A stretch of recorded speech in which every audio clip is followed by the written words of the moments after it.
Hi, everybody. Welcome to Lecture 3 in our series on the Trivium. That is the first three of the classical liberal arts: grammar, rhetoric, and logic. In previous lectures, we've looked at the liberal arts themselves. Remember that they are the arts that liberate us to achieve our potential. We also looked at grammar and syntax and diagramming sentences. So we've already looked at the first of these three liberal arts. Today we start looking at rhetoric, and we'll have two lectures on rhetoric. We want to introduce what the term even means, historically where it came from, and some of the distinctions that can help you to assess and criticize rhetoric that you encounter in your everyday life. So let's get started. Here we have an image of one of the rhetors spoken of by Hauser in his chapters on this theme. Rhetoric is the term, remember, that is used to describe the way that people put words together in order to be compelling or convincing to a particular audience. We're moving beyond grammar. So we're not just conveying information, but we're doing so in a specific way and with a specific purpose. The rhetoric and criticism is given as the title here of the lecture because we want not only to understand rhetoric in order to use it ourselves, but in order to criticize it.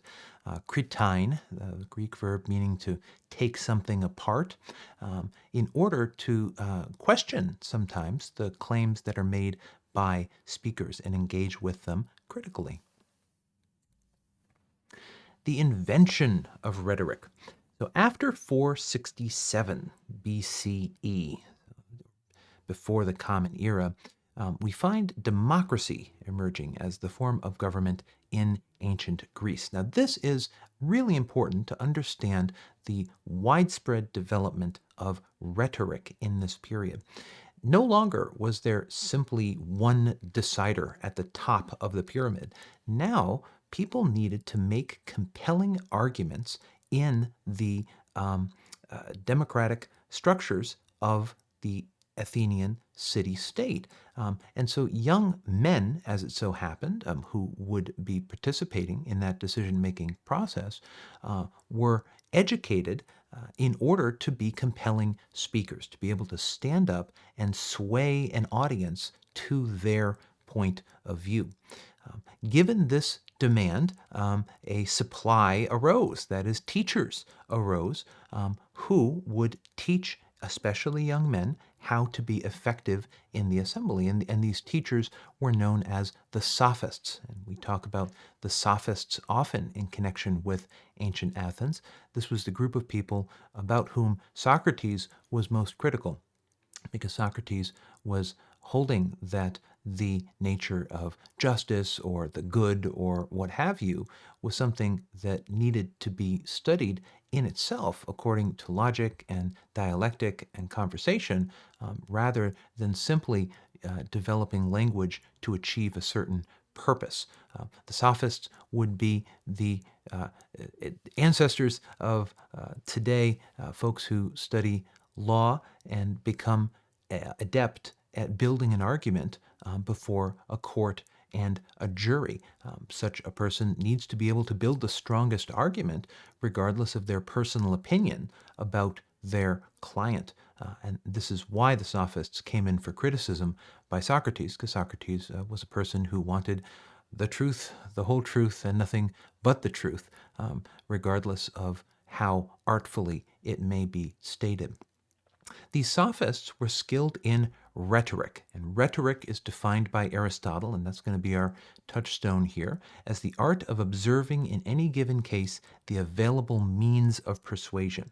Any given case here means any given audience, right? You're speaking to a certain person or persons. They have certain interests, they have certain experiences and backgrounds. As a rhetor, as a speaker, you need to be adept at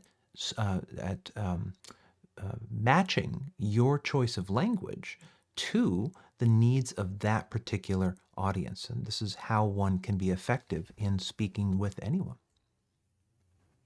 Aristotle defines rhetoric as having three branches, and these are kind of neatly organized. He gives them the titles: the deliberative, the judicial, and the epideictic certainly a new word for many of us. This is sometimes referred to as the ceremonial as well. And thanks to the creator of the graphic on the slide here, which we'll be using in our next several slides. Deliberative rhetoric, if we say I need to deliberate with someone about something, we're talking about the future. We're deciding what to do, right? The goal is to either persuade someone to adopt a certain course of action or to dissuade them from that. Our graphic here includes the following description. Deliberative rhetoric includes discourse or written word that is intended to either persuade people into action or dissuade them from doing or thinking something. Examples: political speeches, proposals, presentations, social justice campaigns. It's about the future. The future. We're looking ahead and deciding what to do. Judicial rhetoric, by contrast, does not look to the future, it looks to the past, right? So you're determining what happened in the past and, in short, who is to blame. You're accusing some person of something or you're defending a person from something. This is where we get our term the judicial system, right? There you are engaged in judicial rhetoric. Again, our graphic includes the following text. Judicial rhetoric includes discourse or written word that considers whether or not something was just, legal, or ethical. Again, looking into the past. While judicial rhetoric is most common in courtrooms, judicial rhetoric is also found more broadly anytime a person tries to defend or tries to justify their actions or defend themselves. So anytime, this doesn't have to be formal. We put on a suit and go into public. Anytime you're talking with anybody about anything, you can recognize elements of these three forms of rhetoric, this one being the judicial, having to do with the past. And our third and final kind, identified by Aristotle, is what he calls epideictic, or sometimes called ceremonial rhetoric. This is about the present. Here you are praising someone or blaming someone in the present about what they are doing presently. You're not looking back to try and adjudicate something from the past. You're not thinking about the future and deciding what to do. You're looking at the present. Our graphic includes the following text. Epideictic rhetoric includes discourse or written word that praises or blames a person for their actions or accomplishments. Typically seen as ceremonial and praiseworthy, epideictic rhetoric can be seen in obituaries, eulogies, letters of recommendation, nominating speeches, and the like. Now, almost any text, let's put them all up here. Again, thank you to the creator of this image. Almost any text is going to include elements of all three of these, right? So what we're doing is not trying to place entire texts into buckets and say this is this and this is that.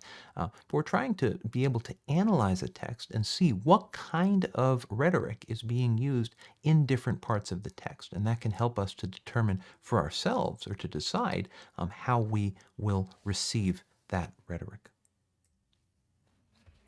It's worth noting, and here we're drawing on the book by Hauser, Logic as a Liberal Art, that there are kinds of rhetoric, or kinds of writing, we should say, that are not, strictly speaking, rhetorical, or shouldn't be. So poetry, philosophy, and science are different. Here's a line from Hauser. They are not directly concerned with speaking or writing in a way that persuades or tries to persuade our fellow humans about how to act on a particular matter of practical life, right? You see a play or something, you talk about like a morality play, right? Or maybe a work that's a very straightforward allegory, like this person is the hero, this person is the villain, this person represents reason or love or justice or something like that. And in that case, the story is just being used as a means to make a kind of claim. So maybe that would actually be a good example of deliberative rhetoric or judicial. But if it's a work of art in itself, it's not trying to convince you of something, right? Poetry and philosophy and science are concerned with reason, especially in the case of science. I mean, imagine I write a scientific paper and my goal is just to convince the reader of something using attractive language. We would not recognize that as a valid scientific paper. We would say that the author or authors are biased, right? Same thing in the case of philosophy, and even the same thing in the case of poetry and other forms of written art. But, Hauser emphasizes here, we use both reason and rhetoric all the time, right? So, yes, there are certain kind of domains like philosophy and science and poetry where rhetoric is not appropriate in a certain manner. But in everything we do, and in me speaking to you right now, right, I'm moving my eyebrows, I'm using hand gestures, I'm trying to hold your attention, right? All of this is a part of my rhetoric. It's part of my presentation to you. I'm trying to convey this information in a way that is going to be received by you. As Aristotle writes here, quoted by Hauser, all humans make use more or less of both reason and rhetoric, right? For to some extent, all attempt to discuss statements and maintain them, which is the concern of logic, and to defend themselves and attack others, which is the concern of rhetoric. All attempt to discuss.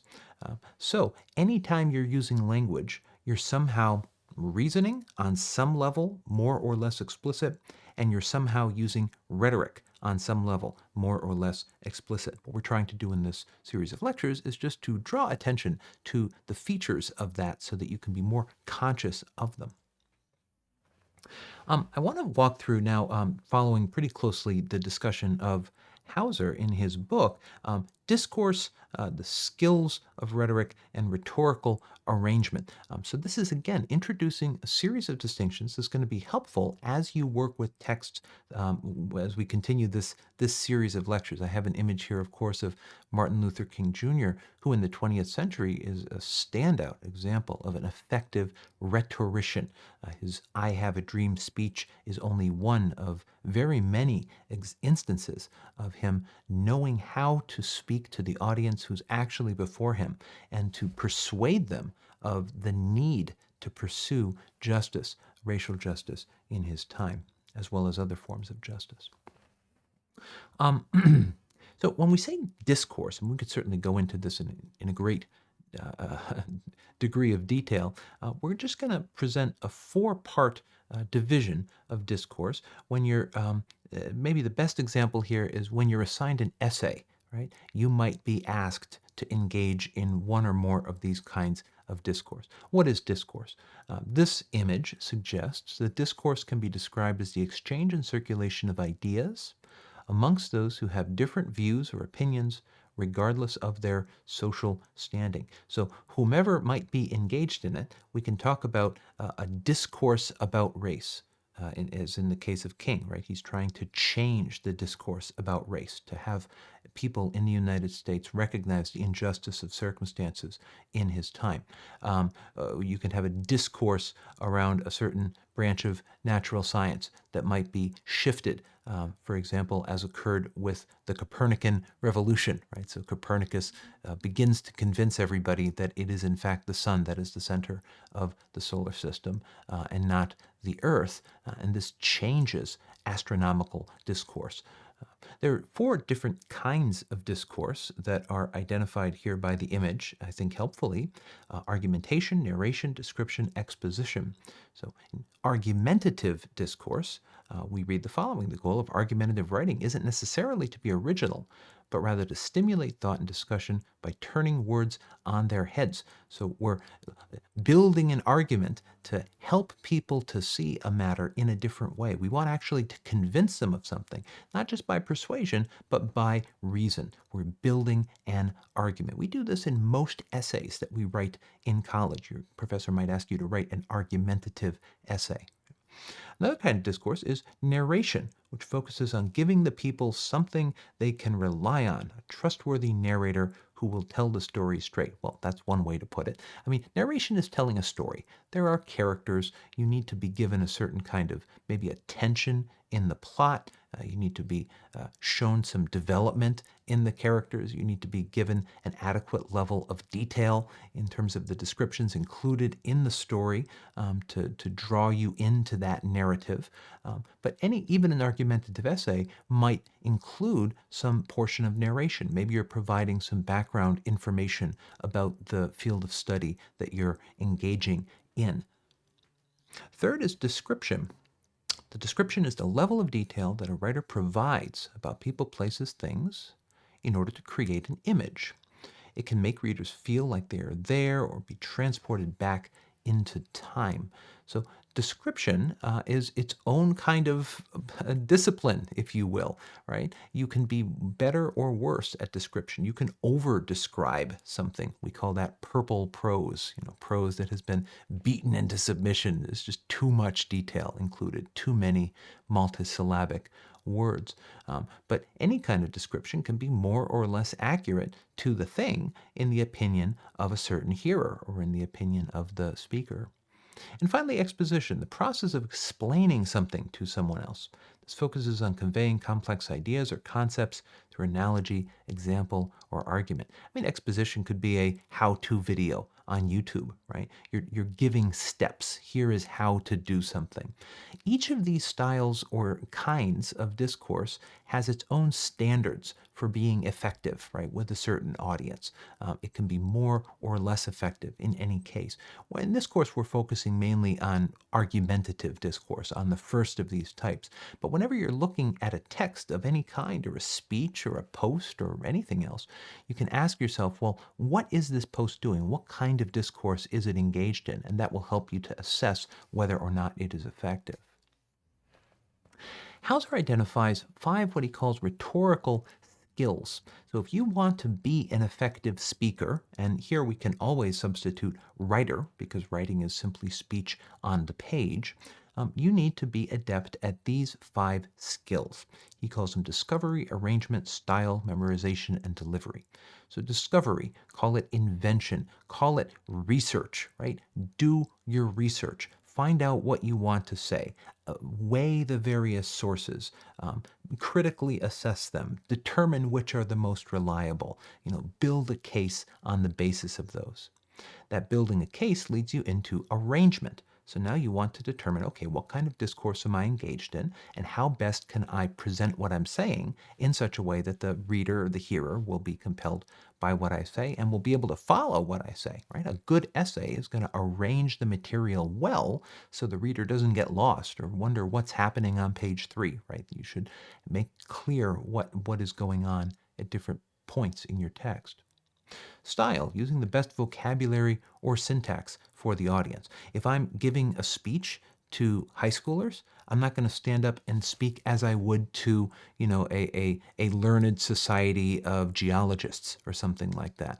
I need to weigh, okay, who is the audience and how can I choose language that's going to be effective with that audience and also convey both who I am and information about the subject.